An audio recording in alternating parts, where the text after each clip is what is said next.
ধন্যবাদ আপনাকে, আপনার দর্শক শ্রোতা, অপর দুই বিজ্ঞ আলোচক। নাসিরুদ্দিন পাটোয়ারির যদি জানা থাকে যে নিরাপত্তা যে ঘাটতির কারণগুলি, উনি জানাক আগে, যে আমাদেরকে জানায়, দেশবাসীকে জানাক, বা ওনাদের খাতিরের যে ডক্টর ইউনূস ওনাকে জানাক যে এই ঘটনা ঘটছে এই কারণে।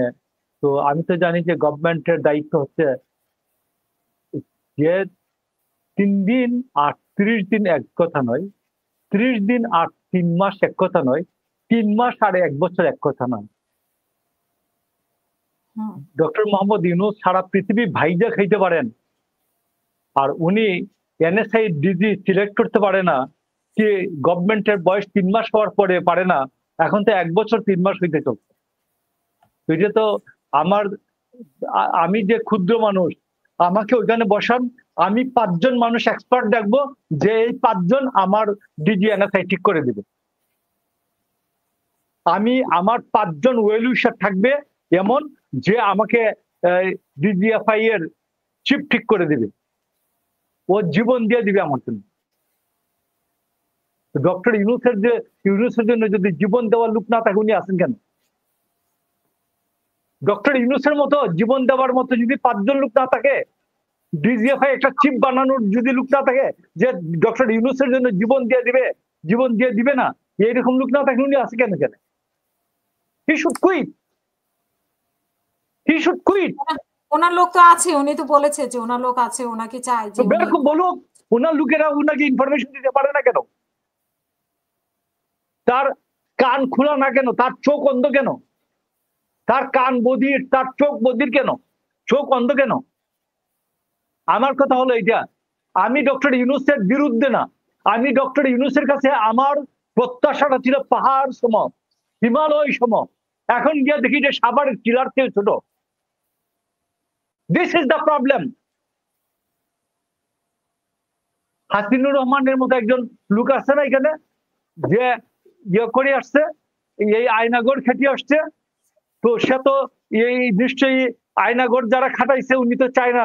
উনাকে জিজ্ঞেস করছে কিনা, জিজ্ঞেস করেন, গভর্নমেন্ট জিজ্ঞেস করছে কিনা যে হাসিনুর, যে আপনি ওইখানে তো খাটছেন, জীবন মৃত্যু সন্ধিক্ষণ থেকে ফিরে আসছেন হাসিনার এই আয়নাগর থেকে, আপনি আমাকে সাজেস্ট করেন, ইমানধারী মতো সাজেস্ট করেন, কে ডিজিএফআই কি বলতে পারে? জিজ্ঞেস করেন নাকি? জিজ্ঞেস করছে কিনা? করে নাই।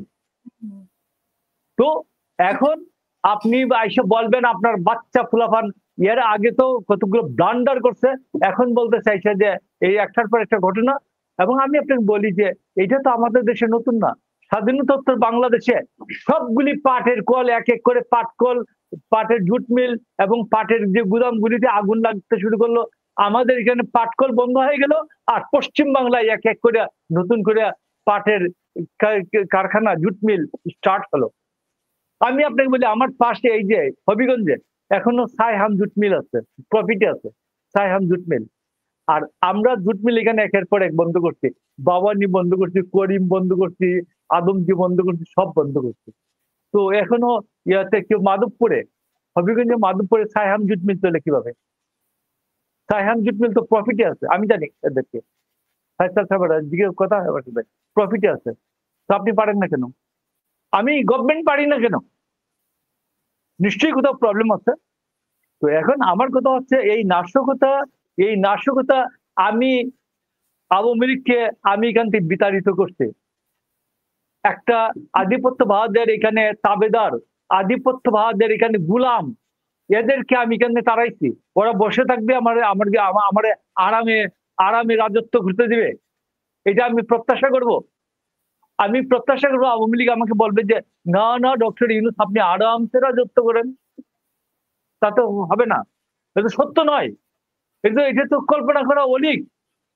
আপনি কল্পনা করবেন প্রতি মুহূর্তে আপনি যুদ্ধের মধ্যে আছেন, আপনি তো নাই, সেই মুডেই তো নাই। আপনি তো সেই মুডে নাই, আপনার উপদেষ্টারা সেই মুডে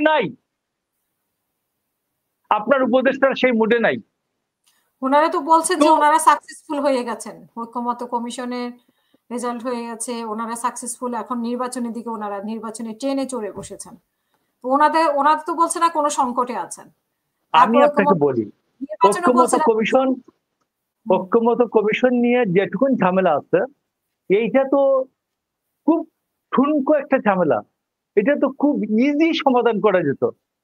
এত বড় জিনিসটা সমাধান করা, এটা ইয়েতে কি বলে, সাপ মাইরে লেজে বিষ থেকে লাভ আছে, এটা ইজি করা যেত।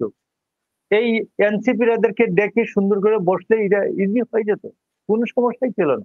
যে ইয়েস, এইটা ইয়ে সহ কি বলে, নোট অফ ডিসেন্ট সহ এটা ইয়েতে যাবে, গণভোটে যাবে, এবং গণভোটে এটা পাশ হয়ে যাবে।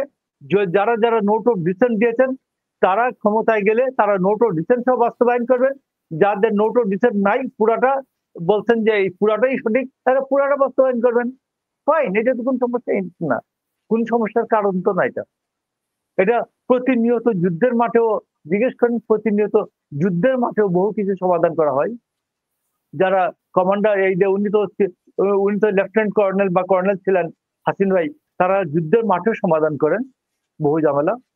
তো এই জন্য আমি আপনাকে বলছি যে এইগুলো বুকিশ পিপলকে উনি আইনের সাথে বসাইছে।